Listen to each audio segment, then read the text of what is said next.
Eh ben bonjour, c'est Frédéric de la chaîne The Fred Ludo Game, j'anime cette chaîne et soyez les bienvenus. Si tu aimes le contenu que je propose sur cette chaîne, alors n'hésite pas, un abonnement ou un pouce bleu, c'est super bon pour l'algo de YouTube. Aujourd'hui, on parle de Corinthe. Pas le jeu de plateau, on va parler du print-and-play Corinthe. Dans Corinthe, vous êtes un marchand qui va devoir alimenter, via le port, les différents échoppes de la ville de Corinthe. Pour cela, vous avez besoin de plusieurs éléments. Il va falloir imprimer le port. Et puis, il va falloir également imprimer les feuilles de marquage avec différents éléments. On va en reparler tout de suite après. Et puis, vous allez avoir besoin de dés. Au total, vous avez besoin de 12 dés. 9 dés blancs et 3 dés dorés. Pour la mise en place, rien de compliqué. Vous allez prendre chacun une feuille de marquage, quel que soit le nombre de joueurs, mais vous serez limité à 4 joueurs. Vous allez poser le port à proximité de l'aire de jeu, ainsi que les dés blancs. Un tour de jeu se déroule d'une manière extrêmement simple. Le premier joueur dans le tour va jeter l'ensemble des dés blancs et éventuellement les dés jaunes. En effet, les dés jaunes sont des dés particuliers que l'on peut acheter avec des pièces d'or. Mais attention, seul le premier joueur du tour peut utiliser les dés jaunes. En effet, une fois qu'ils ont été rajoutés, à la fin de son tour, on les enlèvera. C'est pas très clair ce que je viens de dire, j'en suis conscient. Reprenons. Les dés ont été jetés, et on va les classer par ordre décroissant sur le port. On commence par les valeurs faciales les plus élevées, et on les pose sur l'emplacement où il y a de l'or. Ensuite, on prendra la valeur faciale tout de suite inférieure, on la placera sur la première échoppe, et ainsi de suite, jusqu'à qu'on arrive à la dernière valeur, qui sont les chèvres. Une fois les dés lancés et classés sur le port, le joueur dont c'est le tour va sélectionner un ensemble de dés.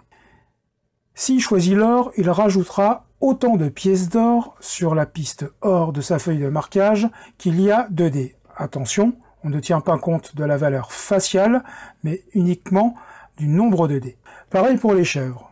Celui qui choisira la piste avec les chèvres rajoutera autant de chèvres sur sa feuille de marquage qu'il y aura de nombre de dés. En intermédiaire, on a 4 échoppes. Sur votre feuille, vous avez dû remarquer que vous avez l'équivalent, on appelle ça des quartiers. Dans chaque quartier, il y a des échoppes. Chaque échoppe contient plusieurs symboles, 2, 3, 4, 5 en général. Si vous récupérez sur la piste du port l'échoppe correspondante, vous allez cocher dans les échoppes le nombre d'éléments qui correspond encore une fois au nombre de dés et non pas à la valeur faciale. Attention à cette règle, vous pouvez commencer dans l'échoppe que vous voulez, mais vous devez terminer absolument une échoppe pour passer à la suivante. Autre point important, si vous êtes le premier de terminer de remplir une échoppe, vous entourez le chiffre qui est au-dessus, qui est le point bonus. Et vos adversaires, eux, vont le rayer, ils ne pourront pas bénéficier des points bonus. Alors vous avez la possibilité également de construire des bâtiments. Et il y en a de plusieurs types. Vous avez le temple, l'entrepôt, l'étable et le magasin. Et chacun a ses propres effets. Vous avez également la possibilité d'utiliser la piste de l'intendant. Alors comment on l'utilise cette piste ? Lors de la sélection de votre jeu de dés, vous n'êtes pas obligé d'assigner les dés soit à l'or ou les chèvres ou bien au magasin, du moins aux échoppes. Vous pouvez simplement utiliser ces dés-là pour déplacer l'intendant sur sa piste. Et attention, cette fois, on déplacera l'intendant du nombre de pas qui équivaut au nombre de la valeur faciale du dé. Et c'est pas un nombre, c'est un chiffre. Alors l'intendant, il y a quelques règles particulières. La première, c'est qu'il ne peut pas recroiser son propre chemin. Ensuite, l'intendant, s'il s'arrête sur une case avec un symbole, on va appliquer la symbole. Ça peut être obtenir des dés jaunes, ça peut être obtenir des points, ou bien également des marchandises pour les échoppes.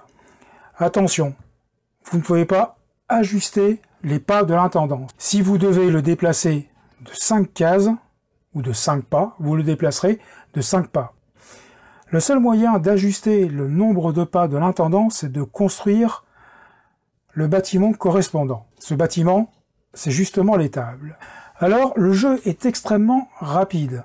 7 tours maximum. Au bout du 7e tour, on procède en décompte et naturellement, celui qui a le plus grand nombre de points va remporter la partie.